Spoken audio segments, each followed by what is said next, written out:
Hello बच्चों, इस virtual classroom में आपका बहुत बहुत स्वागत है। आज हम देखेंगे कक्षा 9वीं के गणित विषय से संबंधित अपने पाठ पर, और मैं हूं आपका मार्गदर्शक Ajay Kumar S Maurya from virtual classroom Dasturwadi Dadar.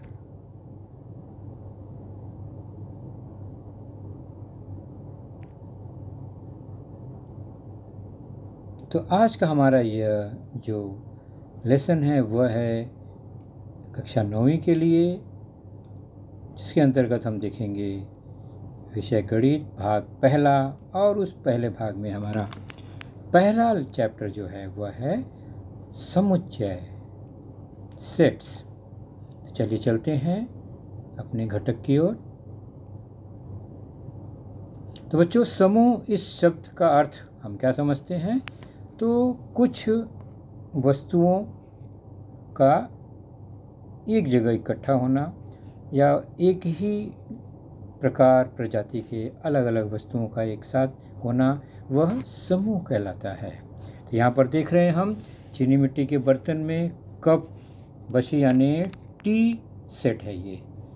दूसरा है ज्वेलरी गहनों का समूह। तीसरा है भौमितिक आकृतियों का समूह। तो ये सारे समूह हैं, यानी एक से अधिक वस्तुएं। उसी प्रकार सप्ताह के दिन यानी दिनों का समूह, कक्षा के होशियार बच्चों का समूह, आरंभ की 100 गणन संख्या यानी संख्याओं का समूह। तो हम यहाँ शब्द देख रहे हैं समूह, अर्थात कई वस्तु या घटक एक साथ।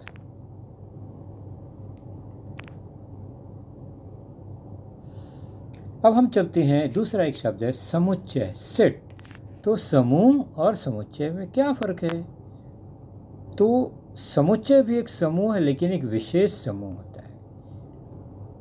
जिस समूह के घटकों को अचूक और स्पष्टता से व्यक्त कर सकते हैं, उन समूहों को समुच्चय कहते हैं।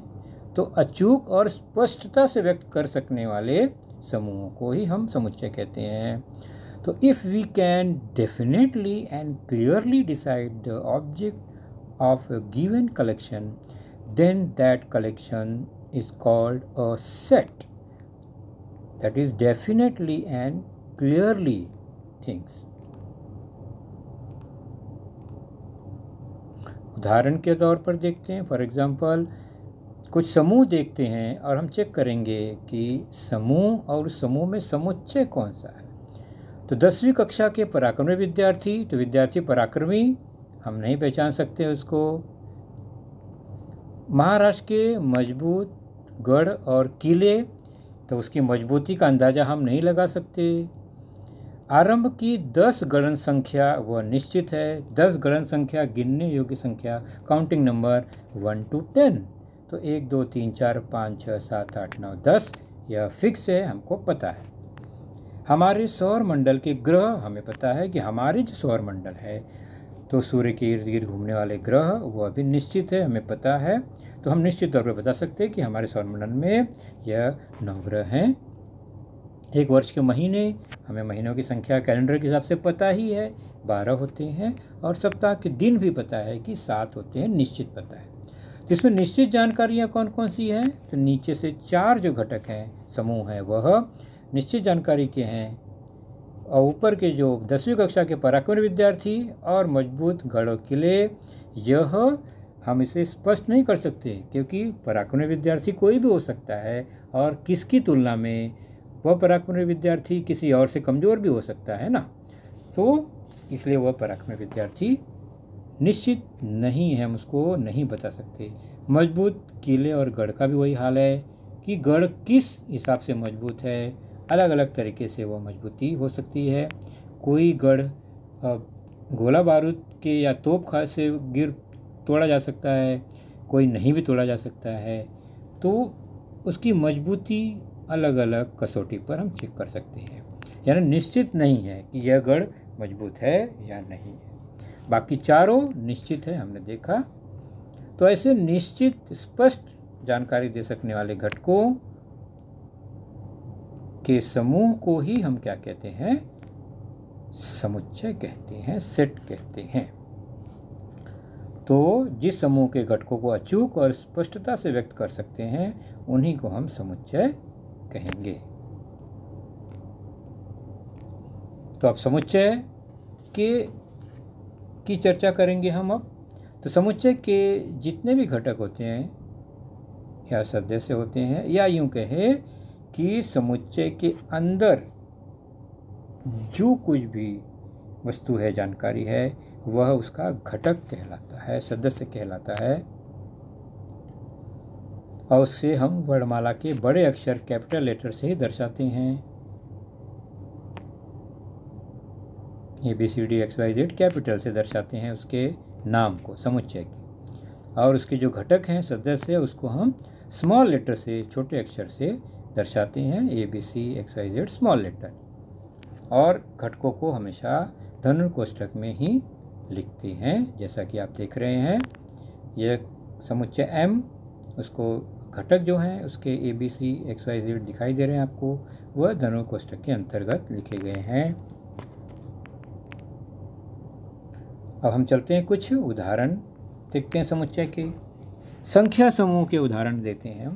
पहला है प्राकृतिक संख्या n, 1 2 3 से अनंत तक। तो यह प्राकृतिक संख्याओं का समुच्चय है। तो हमने कोष्ठक बंद कर दिया है धनुर्कोष्ठक से n लिखकर, और डॉट डॉट डॉट दर्शाता है 1 2 3 डॉट डॉट डॉट, मतलब असीमित है, असंख्य संख्याएं हैं प्राकृतिक संख्याएं। तो पहला था सेट ऑफ नेचुरल नंबर, प्राकृतिक संख्या। दूसरा है सेट ऑफ होल नंबर्स, पूर्ण संख्याओं का समुच्चय, जो W से दर्शाया गया है, और यह भी असीमित घटक है इसके अंतर्गत, और लेकिन इसकी शुरुआत 0 से होती है। तो प्राकृतिक संख्या में 0 आ जाने पर वह पूर्ण संख्या का समूह या समुच्चय बन जाता है। उसी प्रकार इंटीजर्स, पूर्णांक संख्याएं, इसमें ऋणात्मक, धनात्मक और शून्य संख्या को लेकर यह समूह बनाया गया है। यह इसका आरंभ और अंत दोनों असीमित है। परिमित संख्या में, जो कि बटे के रूप में अर्थात P/Q के रूप में लिखी जाने वाली संख्याएं, फिर वो धनात्मक हो, ऋणात्मक हो, शून्य हो, सब जो है वो परिमेय संख्या में आती हैं। और R वास्तविक संख्या का समूह जो है, समुच्चय, वह अपरिमेय संख्या और परिमेय संख्या को मिलाकर जो समूह बनता है। यानी समान तौर पर ऊपर के जितने भी समूह हैं सब वास्तविक संख्या के समुच्चय में आते हैं। समुच्चय दो तरह से लिखा जाता है, उसकी दो पद्धतियां हैं, हम उसे देखेंगे।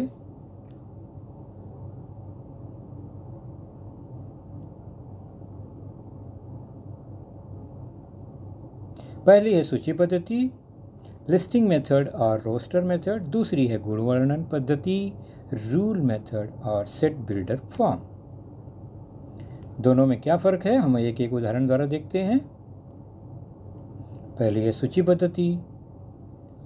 अगर 1 से 10 तक के विषम संख्याओं को हमें लिखना है समुच्चय बनाकर सूची पद्धति में, तो कैसे लिखेंगे? तो विषम संख्या जो है वह 3 5 7 9 है, उसको हम धनुर्कोष्ठक के अंतर्गत लिख लेंगे। समुच्चय का नाम दे दिया अक्षर A से। आपने देखा कि ये 2 बार लिखा गया है, लेकिन दोनों में घटक वही हैं, क्रम आगे पीछे है। तो सूची पद्धति में समुच्चय के सभी घटकों को धनुर्कोष्ठक में लिखा जाता है और एक घटक एक ही बार लिखा जाएगा। हर घटक के बीच में कॉमा होता है और इसमें क्रम जो है वो निश्चित नहीं, आप किसी भी क्रम में इसको लिखा जा सकता है, केवल घटक एक ही बार होना चाहिए।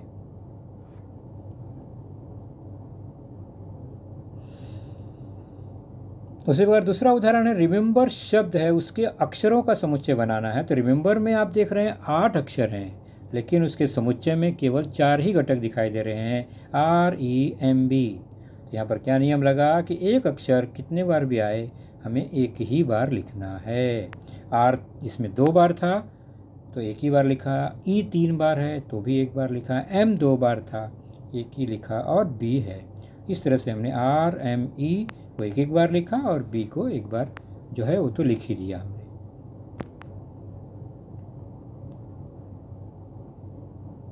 दूसरा है गुण वर्णन पद्धति। यहाँ पर हम अलग अलग घटक न लिख कर उसके गुणों को एक्सप्रेस करते हैं, लिखते हैं, इसलिए इसका नाम है गुण वर्णन पद्धति, रूल मेथड और सेट बिल्डर फॉर्म। इसमें कैपिटल अक्षर में समुच्चय का नाम होगा, लेकिन उसके घटक को किसी स्मॉल लेटर से दर्शाकर उसके गुणों को लिखा जाता है, गुणधर्म को लिखा जाता है। केवल एक स्मॉल लेटर लिखकर उसके आगे एक खड़ी पाई लिखेंगे, उसके बाद उसके गुणों को लिखेंगे। जैसे ए एक समुच्चय है, उसके एक्स घटक हैं, तो एक्स घटक हैं। अब उसके गुणों को लिखने के लिए उसके आगे एक लाइन खींची गई है, उसके बाद उसके गुण बताए गए हैं। तो गुण क्या है उसके, कि जो एक्स है वो n से बिलोंग करता है, मतलब वह प्राकृतिक संख्या है। और दूसरा गुण है कॉमा देकर कि वो जो x है वो 1 और 10 के बीच की है। तो x is greater than 1 and less than 10 है, 1 से 10 के बीच की संख्या है। तो अर्थात वो 2 से लेकर 9 तक की संख्या हो सकती है, कोई भी सभी संख्याएं होगी, सॉरी। तो ये संख्याएं हैं, लेकिन यहाँ पर सभी घटक नहीं लिखे गए हैं। 2 3 4 5 6 7 8 9 ये नहीं लिखा गया है, केवल उसको वर्णन कर दिया गया है कि यह प्राकृतिक है और 1 से 10 के बीच की है। इसको पढ़ा कैसे जाएगा कि समुच्चय A ऐसे x घटकों का समुच्चय है जो 1 से 10 के बीच की प्राकृतिक संख्या है। ऐसे x घटकों का समुच्चय के लिए x खड़ी लाइन x बिलोंग्स टू उसके आगे जो लिखा गया है वो, तो खड़ी पाई जो है ऐसे घटकों का समुच्चय है, उसके बाद बिलोंग्स टू है, मतलब वह किस समूह से या किस घटक को दर्शाता है।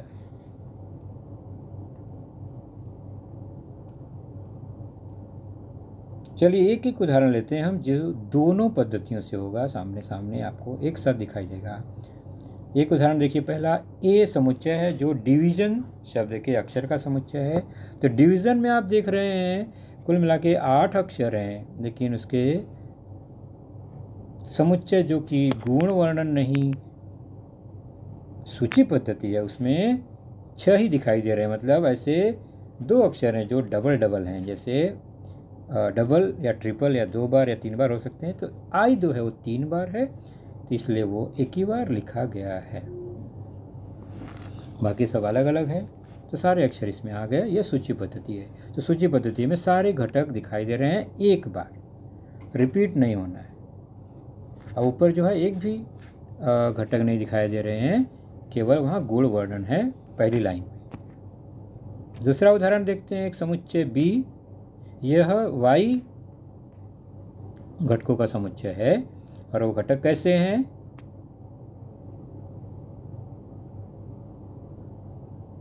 y स्क्वायर 9, y का वर्ग 9, यहाँ y दिख रहा है लेकिन y का वर्ग 9 होना है।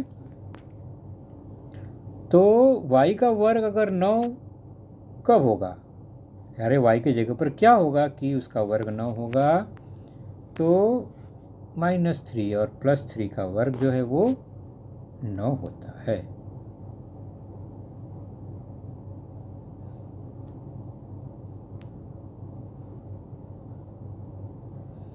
C एक Z घटकों का समुच्चय है, जो घटक कैसे हैं, तो वह Z घटक जो है वो 5 की गुणक है, यानी 5 के पहाड़े में आने वाली संख्या है और 30 से छोटी है, लेकिन और प्राकृतिक है। तो 30 से छोटी प्राकृतिक संख्याएं जो कि 5 के पहाड़े की हैं, तो हम उसको सूची पद्धति में 5 10 15 20 25 लिख देंगे।